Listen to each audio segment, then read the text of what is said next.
जानते हैं पाकिस्तानियों की इस परेशानी की वजह कौन है? पाकिस्तान का फील्ड मार्शल आसिम मुनीर, जिसने मजहबी नफरत के चलते हिंदुस्तान में पहलगाम जैसी आतंकी वारदात करवाई, जिसने अपने मुल्क को आतंक की सबसे बड़ी पनाहगाह बनाई, और अब उसी आतंक पर हिंदुस्तान की वाटर स्ट्राइक हुई है तो पाकिस्तानी बिलबिला रहे हैं, अपने ही हुक्मरानों की धज्जियां उड़ा रहे हैं। ये तो सिर्फ एक छोटा सा ट्रेलर था भाईजान। अब हिंदुस्तान जो करने वाला है उसके बाद तो मानो पाकिस्तानी भूख से नहीं बल्कि प्यास से छटपटाते नजर आएंगे, बिलबिलाते नजर आएंगे, क्योंकि भारत ने सिंधु जल संधि को लेकर जारी तनाव के बीच ही चिनाब नदी से जुड़ी बड़ी जल विद्युत और इंफ्रास्ट्रक्चर परियोजनाओं पर काम तेज कर दिया है। रिपोर्ट के मुताबिक केंद्र सरकार ने 2600 करोड़ रुपए की 2 परियोजनाओं को आगे बढ़ाया है। मकसद है जल प्रबंधन और बिजली उत्पादन क्षमता को मजबूत करना। इसके तहत लाहौल स्पीति क्षेत्र में 2352 करोड़ रुपए की एक टनल बनेगी। चिनाब व्यास लिंक टनल करीब 8.7 किलोमीटर लंबी होगी। इस टनल के जरिए चिनाब बेसिन के अतिरिक्त पानी को व्यास नदी में पहुंचाया जाएगा। साफ तौर पर सरकार का मकसद यही है कि जितने भी प्रोजेक्ट जम्मू कश्मीर में चल रहे हैं, चाहे वो पक्कलदुर प्रोजेक्ट हो, रेटल प्रोजेक्ट हो या फिर सावलाकोर प्रोजेक्ट हो, जो तेजी से काम किया जा रहा है। इसके अलावा अगर बात करें तो दुल हस्ती प्रोजेक्ट, जो चिनाब नदी में अलग अलग प्रोजेक्ट्स बन रहे हैं, उन पर तेजी से काम किया जा रहा है, जिससे साफ तौर पर पाकिस्तान पहले ही तिलमिलाया हुआ है। ये प्रोजेक्ट एक बड़े इंटर बेसिन रिवर लिंकिंग अभियान का हिस्सा माना जा रहा है।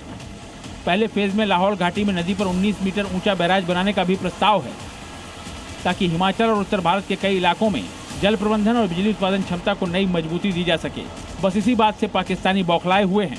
भारत ने पहलगाम हमले का करारा जवाब देते हुए सिंधु जल संधि को पिछले 1 साल से ठंडे बस्ते में डाल रखा है। नतीजा ये हुआ है कि पाकिस्तान के खेत रेगिस्तान बन रहे हैं और कटोरा लेकर घूमने वाले मुल्क के पास अब अपनी फसलें सींचने और पीने के लिए पानी तक नहीं बचा है। इस बर्बादी की इबारत पाकिस्तान ने खुद अपने हाथों से लिखी है, क्योंकि पहलगाम हमले के बाद भारत ने साफ कर दिया था कि खून और पानी एक साथ नहीं बह सकते। पानी और खून भी एक साथ नहीं बह सकता। पाकिस्तान के लिए ये सिर्फ पानी का संकट नहीं बल्कि वजूद का संकट है। अगर जल्द ही आतंकवाद के खिलाफ ठोस कदम नहीं उठाए तो आने वाले दिनों में वहां की आवाम को दाने दाने के लिए मोहताज होना पड़ेगा। ऐसे में भारत ने एक कड़ा रुख अपनाते हुए न सिर्फ पाकिस्तान को वाटर स्ट्राइक का एक यहाँ पर बड़ा प्रहार किया है, एक बड़े संदेश पाकिस्तान को दिया है आतंकवाद के खिलाफ, वहीं दूसरी तरफ जम्मू कश्मीर और भारत के लोगों के लिए जहाँ पर बिजली उत्पादन ज़्यादा की जा सकेगी, यहाँ पर जो डीसिल्टिंग का प्रोसेस है उसे यहाँ पर आसानी से किया जा सकेगा, और इस ये जो अतिरिक्त पानी पाकिस्तान को चला जाता था उस पूरे पानी का इस्तेमाल कहीं ना कहीं भारत के किसानों के लिए, यहाँ के लोगों के लिए किया जा सकेगा, जो पूरी तरह से विन विन सिचुएशन भारत के लिए बनती हुई नजर आ रही है। सिंधु की तरह चिनाब का पानी पाकिस्तान की जीवन रेखा है, और इस रेखा को काटने का औजार खुद पाकिस्तान ने ही भारत के हाथों में थमाया है। अब फैसला इस्लामाबाद को करना है, आतंक चाहिए या आटा और पानी। जम्मू से रजत बोहरा के साथ ब्यूरो रिपोर्ट, जी मीडिया।